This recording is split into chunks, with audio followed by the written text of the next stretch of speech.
Assalamualaikum warahmatullahi wabarakatuh. Hello student, how are you today? Alhamdulillah kita dapat berjumpa kembali dengan semangat yang membara.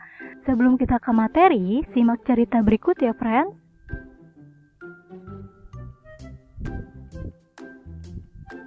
Saat mengikuti kegiatan olahraga, tiba-tiba tubuh Siti lemas dan hampir terjatuh. Wajahnya nampak pucat. Pak Guru segera membawa Siti ke ruang unit kesehatan sekolah atau UKS. Sambil berjalan ke UKS, Pak Guru menanyakan apakah Siti sudah sarapan. Ternyata Siti belum sarapan. Itulah sebabnya tubuh Siti menjadi lemas tak bertenaga. Sesampainya di ruang UKS, Pak Guru menyuruh Siti untuk berbaring. Sementara Pak Guru membuatkan teh manis. Kemudian, Pak Guru menyuruh Siti untuk meminum teh tersebut. Pak Guru menjelaskan kepada Siti bahwa tubuh kita butuh energi. Dari cerita ini, apa yang terjadi pada Siti? Good job. Tubuh Siti lemas dan hampir terjatuh. Hal tersebut karena Siti tidak sarapan, sehingga tubuh Siti tidak memiliki energi. Ngomong-ngomong soal energi, ada yang tahu apa itu energi? Yap, energi adalah kemampuan atau kekuatan untuk melakukan suatu kegiatan. Sebagai manusia, kita membutuhkan energi loh, dan kita mendapatkannya dari makanan. Maka dari itu, kita untuk memulai suatu kegiatan, jangan lupa sarapan terlebih dahulu. Selain makanan, ada banyak lagi loh sumber energi lainnya. Ada apa saja ya? Yuk kita simak sama-sama. Let's go! Sumber energi. Sebelum kita mengetahui sumber-sumber energi dan kegunaannya, ada yang tahu apa itu sumber energi? Ya, betul sekali. Sumber energi adalah segala sesuatu yang ada di sekitar kita yang mampu menghasilkan energi. Sumber energi yang pertama yang akan kita bahas yaitu adalah matahari. Matahari merupakan sumber energi terbesar di muka bumi, bahkan di tata surya. Matahari ini merupakan sumber energi yang dibutuhkan oleh panel surya untuk menghasilkan energi listrik.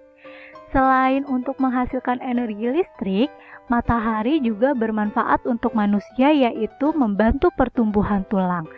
Seperti kalian yang masih dalam proses pertumbuhan. Maka dari itu, kalian harus memanfaatkan sinar matahari dengan baik ya friends, agar pertumbuhan tulang kalian semakin baik. Manfaat yang ketiga yaitu untuk mengeringkan pakaian. Di sini siapa yang suka membantu bunda menjemur pakaian? Good job. Bantu ya friends supaya pekerjaan bunda cepat selesai. Dan manfaat matahari yang keempat yaitu pada tumbuhan.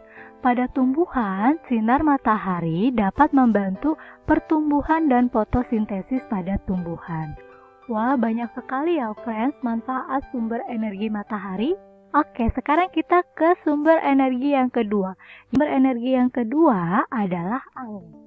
Manfaatan energi angin sedang dilakukan oleh banyak negara karena sumber energi ini tidak terbatas jumlahnya. Pemanfaatan energi ini menggunakan kincir angin. Jadi, pada kincir angin ini, angin bermanfaat untuk menggerakkan kincir angin yang dihubungkan dengan generator atau turbin untuk menghasilkan tenaga listrik. Manfaat yang kedua yaitu layang-layang. Nah, dengan bantuan angin kita dapat menerbangkan layang-layang. Di sini siapa yang suka main layang-layang? Menyenangkan ya friends kalau kita dapat menerbangkan layang-layang. Dan manfaat yang ketiga yaitu pada kapal layar. Pada sebuah kapal layar, angin laut dapat membantu menggerakkan kapal layar sehingga kapal layar tersebut dapat berjalan mengarungi lautan. Sumber energi ini juga sangat penting bagi keberlangsungan hidup manusia ya friends, karena di dalam angin atau udara terdapat oksigen untuk manusia dapat bernafas. Oke, sumber energi yang ketiga yaitu adalah air. Sumber energi air ini sudah lama dimanfaatkan oleh banyak manusia karena ramah lingkungan dan berlimpah. Sumber energi air dimanfaatkan untuk menggerakkan kincir air yang nantinya akan menghasilkan energi listrik. Selain itu, air juga bermanfaat bagi kita untuk minum ya friends. Air diperlukan untuk minum oleh manusia supaya kita tidak dehidrasi atau kekurangan cairan pada tubuh kita.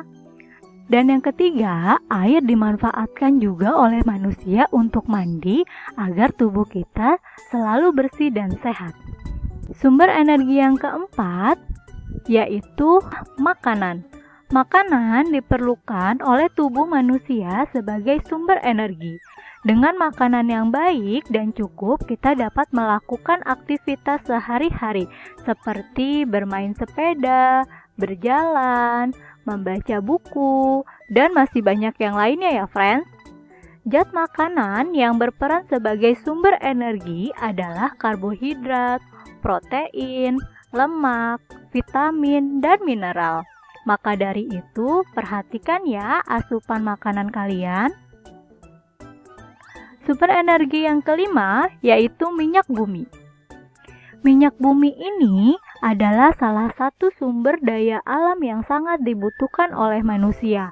Manfaat yang pertama yaitu pada kendaraan, untuk menggerakkan kendaraan seperti mobil, motor, dan lain-lain.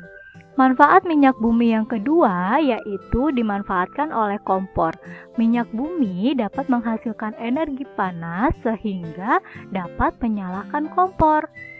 Pemanfaatan minyak bumi yang ketiga yaitu dapat menyalakan tenaga listrik. Pengolahan atau pembangkit listrik membutuhkan minyak bumi sebagai sumber panas yang akan diterima oleh penggerak magnet yang akan menghasilkan energi listrik. Sumber energi yang keenam yaitu listrik. Listrik adalah sumber energi kedua yang dihasilkan oleh sumber energi lainnya. Listrik dimanfaatkan untuk menyalakan beragam elektronik dalam kehidupan sehari-hari. Contohnya pada lampu. Pada lampu ini listrik dimanfaatkan untuk menyalakan lampu. Dan yang kedua yaitu pada setrika. Pada alat setrika ini listrik dapat menghasilkan energi panas sehingga setrika ini dapat digunakan dengan baik untuk merapikan pakaian.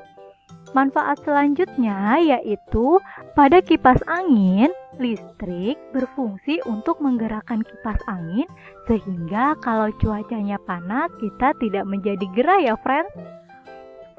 Untuk sumber energi yang ketujuh yaitu baterai. Baterai ini juga banyak dimanfaatkan oleh manusia dalam kehidupan sehari-hari. Contohnya pada handphone. Handphone ini baterai sangat berguna karena kalau tidak ada baterainya atau baterainya kosong, maka handphone ini tidak dapat dinyalakan dan tidak dapat digunakan dengan semestinya.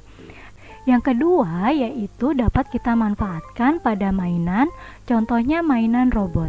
Beberapa mainan robot jika diberikan baterai maka akan dapat menyala dan bergerak ya friends, sehingga kita bermainnya menjadi tambah seru. Dan manfaat baterai yang ketiga yaitu dapat kita gunakan pada jam. Ya, untuk jam ini baterai dapat menggerakkan jam sesuai dengan waktunya sehingga kita tidak telat mengikuti kegiatan sekolah ya friends. Sumber energi yang kedelapan yaitu aki. Aki ini sangat berpengaruh bagi kendaraan untuk menggerakkan kendaraan sehingga kendaraan tersebut dapat berjalan dengan baik. Biasanya aki ini ada pada kendaraan mobil ataupun motor. Wah, senang sekali ya belajar hari ini. Kita dapat mengetahui bahwa sumber energi itu banyak sekali macamnya. Ada matahari, ada angin, ada air, ada makanan, minyak bumi, listrik, baterai, dan aki. Sumber energi yang kita pelajari hari ini ya friends, Itu ada yang tersedia selalu di alam dan dapat dimanfaatkan secara terus-menerus, namun ada juga yang akan habis jika kita gunakan secara terus-menerus. Maka dari itu, kita harus menghemat penggunaan sumber energi ya, friends. Oke, terima kasih sudah menyimak video hari ini. Semoga ilmunya bermanfaat dan mudah dipahami ya. Miss berharap semoga kalian semua selalu diberi kesehatan dan selalu menerapkan protokol kesehatan ya friends, agar kita semua terlindung dari segala penyakit. Miss akhiri, wassalamualaikum warahmatullahi wabarakatuh.